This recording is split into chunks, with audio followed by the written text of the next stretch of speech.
Baik,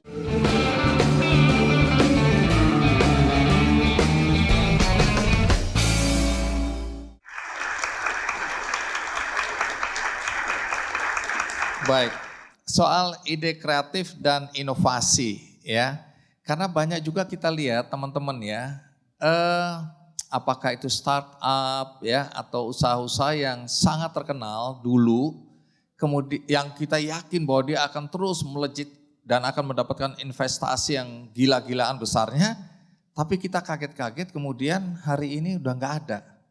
Ada juga sebuah platform startup yang baru diinvest triliunan, bubar. Jadi apakah mereka tidak siap menghadapi perubahan zaman, atau ada kesalahan manajemen di dalamnya, atau tujuan dari foundersnya itu hanya cari keuntungan, setelah untung sebesar-besarnya mau mati ya mati aja, karena ada valuasi di situ. Nah tapi supaya bisnis kita ini terus berkembang, banyak yang bilang harus terus berinovasi, harus terus kreatif. Nah, boleh cerita ini beberapa teman yang gagal itu apa faktornya dan bagaimana kita mempertahankan bisnis kita untuk tidak diterjang badai atau diterjang perubahan zaman. Mulai dari Ben dulu. Jadi kalau bicara bisnis dan cycle-nya itu udah pasti ya mungkin Bang.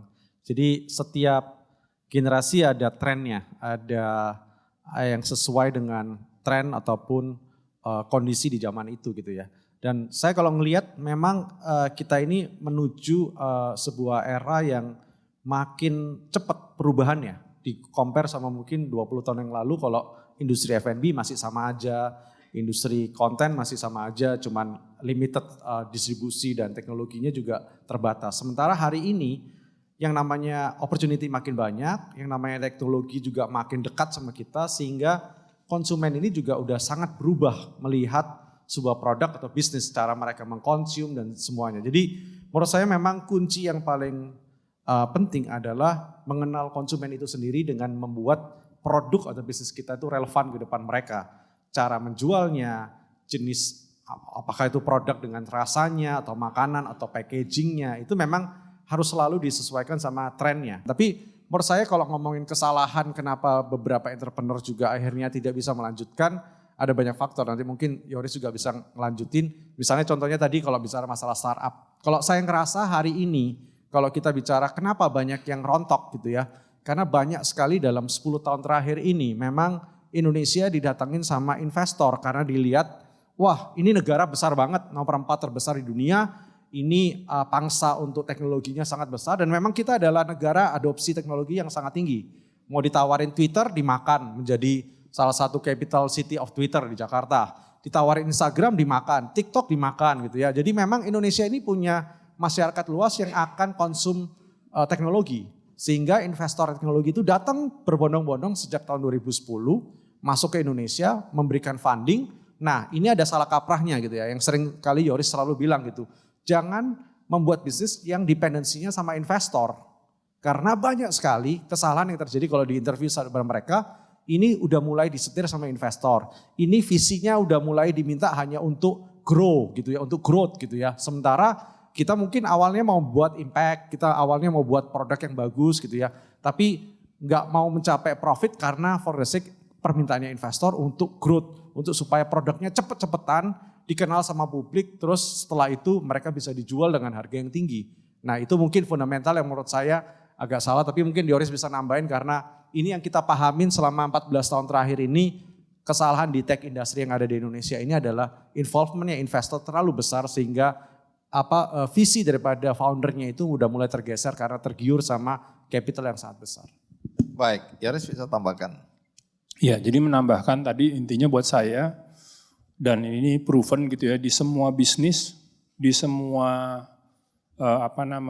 stage itu kita harus terus berinovasi. Dan inovasi itu hasilnya nyata. Jadi kalau buat saya tuh jangan kita launching, honeymoon, salesnya bagus, kita nikmatin dulu salesnya, pas turun baru bikin inovasi. Kadang-kadang udah terlambat. Jadi sama kayak tadi, kita harus senang belajar, kita juga harus senang berinovasi. Dan berinovasi itu selalu saya tanamkan bisa kita lakukan sesuai dengan anggaran kita. Kalau saya senengnya same budget, better impact gitu ya. Jadi budget yang ngikutin aja, budget di stage launching, budget di stage udah growing gitu ya. Nah itu yang seringkali dilupakan. Inovasi baru ingin dilakukan pada saat salesnya udah menurun. Tetap bisa, tapi sebenarnya agak terlambat gitu ya. Jadi kalau di dunia ekonomi ada rumusnya tuh sebenarnya sebelum dia turun itu kita terus berinovasi. Berinovasi pun ada inovasi biasa, ada inovasi yang radikal. Nah sama tadi menambahkan poinnya Ben soal startup gitu ya. Buat saya karena saya senang belajar, gimana sih nih bisnis yang pakai funding ini gitu ya. Istilahnya fokusnya ngejar growth, bukan ngejar profit.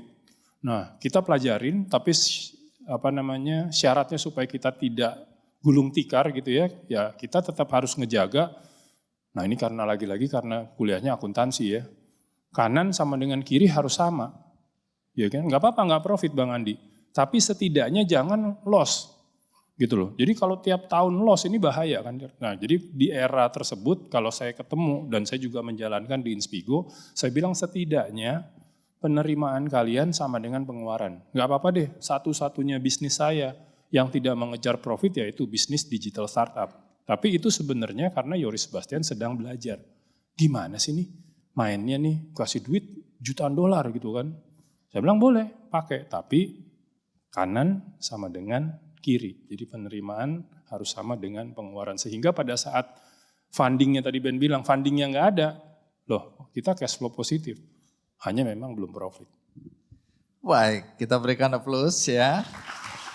Jadi teman-teman, banyak di antara kita yang waktu memulai kegiatan usaha, pikiran kita ini hanya bagaimana dalam waktu yang instan, yang singkat, kita bisa jadi jutawan. Jadi buka usaha hari ini atau mulai usaha rintisan hari ini, besok pagi bangun tidur kita udah jadi miliuner. Itu nggak ada itu. Nanti jelaskan ya soal instan dan cepat itu apa bedanya ya. Berikutnya yang mendapat kesempatan untuk bertanya di sini adalah Niken Estri Rahmawati. Iya. Dari Food Business Technology. Oke, silakan naik, kita berikan aplaus untuk Niken. Dari Food Business Technology.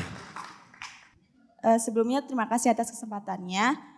Saya ingin bertanya, buat kita yang masih awam, yang masih belum bisa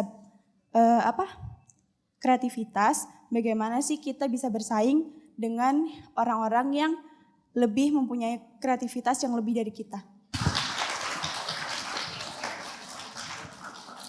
Iya, jadi saya bisa dibilang beruntung ya. Kalau diketik banyak artikel-artikel dari media massa. Kalau di buku saya malah saya nggak pernah bilang bahwa saya ini orang kreatif gitu ya. Tapi menurut media massa saya orang yang kreatif. Padahal waktu saya kecil saya jauh dari kata-kata kreatif. Saya ini ibaratnya anak yang average biasa-biasa saja. Terus anak yang kalau misalnya adik saya bikin sesuatu yang kreatif itu kata-kata pertama dari saya sebagai kakak adalah kamu udah izin papi mami belum? Gitu. Jadi intinya yang harus dipahami bahwa kreativitas itu adalah skill yang bisa dilatih. Dan sesederhana adalah lihat kanan kiri aja. Kanan saya ngapain, gimana ya saya bikin lebih beda, tapi dampaknya baik. Karena tadi kalau nggak hati-hati, saya bikin yang beda, dampaknya jelek buat orang lain juga bisa tadi tuh.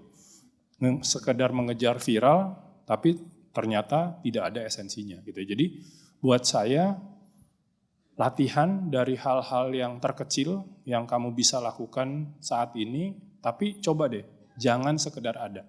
Bikin setidaknya sedikit lebih kreatif dan sedikit lebih bermanfaat buat orang dibandingkan teman-teman kamu bikin. Jadi itu yang selalu kamu bikin, lama-lama seperti naik sepeda, pasti kamu bisa naik sepeda lepas tangan.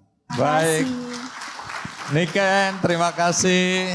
Niken juga dapat buku ya, dan dapat hoodie juga. Iya, mana hoodie-nya? Oh sudah ada. Oke. Kita muda.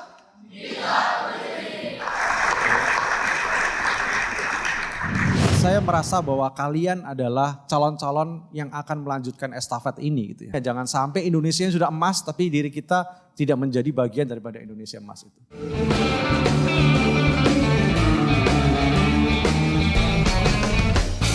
Jelajahi cara baru mendapatkan informasi. Download Metro TV Extend sekarang.